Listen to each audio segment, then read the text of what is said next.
This video is to introduce the installation of the white and grey ball press, and matters needing attention.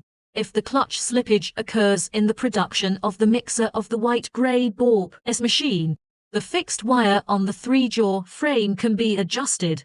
We can adjust the angle of the mixing blade on the double axis, according to the output, to ensure the material of the main engine.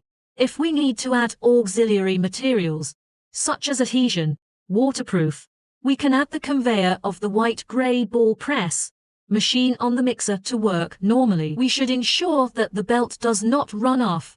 If the belt is not right, we can adjust the front and rear roller bearing.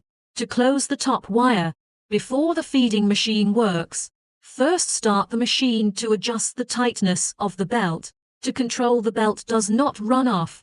Then according to the production capacity of the molding machine to adjust the size of the gate, so that the supply amount is not much.